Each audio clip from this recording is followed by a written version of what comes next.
যেই লোকটা আপনাকে ছেঁকা দিয়ে চলে গেছে, যে লোকটা ছেঁকা দিয়ে চলে গেছে আর একজনের সাথে হয়তো সুখে শান্তিতে থাকতেছে, আপনার আরো বেশি করে দুনিয়াতে বেঁচে থাকা দরকার যে একটা প্রতারক মানুষকে আমি বিশ্বাস করছিলাম, যাক ভালো হয়েছে সে চলে গেছে, আমি এখন একজন ভালো মানুষের কাছে থাকবো, কারণ সে থাকলে তো আরো বিপদ হইতো, লোকটা আসলে প্রতারক। আরো শুকর আদায় করা উচিত।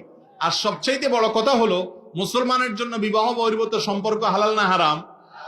সে যদি আপনার ছেঁকা দিয়ে চলে যায় তাহলে আপনার উপকার করছে, কারণ হারাম থেকে বাঁচাই দিছে আপনাকে। যেটা নোংরা ছিল সেটা আপনার জীবন থেকে আল্লাহ সরাই দিছে, এখন পবিত্র একজন জীবন সঙ্গী নিয়ে আসবে। অতএব মুসলমানের জীবন এত সস্তা না, আপনার কোনো কারণে আপনি মনে চাইলে আর আত্মহত্যা করলেন, এগুলা মূর্খতা। আত্মহত্যাকারীর জানাজা নবী করিম সাল্লাল্লাহু আলাইহি ওয়াসাল্লাম পড়তেন না, অন্যদেরকে পড়তে বলতেন। এত জঘন্য অপরাধ এটা, এই জন্য এটা থেকে বেঁচে থাকার চেষ্টা করতে হবে। জালিমের জুলুম থেকে বাঁচার জন্য জালিম হত্যা করা যাবে কিনা, এই জালিম হত্যা করলে সমাজে অনেক উপকৃত হবে। ভাই, কোন মানুষকে হত্যার দায়িত্ব কোন মানুষ ব্যক্তিগতভাবে নিজের হাতে তুলে নিবেন না। কেউ তার উপরে যদি শারীরিকভাবে আক্রমণাত্মক হয়, জুলুম করে, তাকে হত্যা করতে উদ্যত হয়, তিনি নিজের জীবন রক্ষা করতে গিয়ে যদি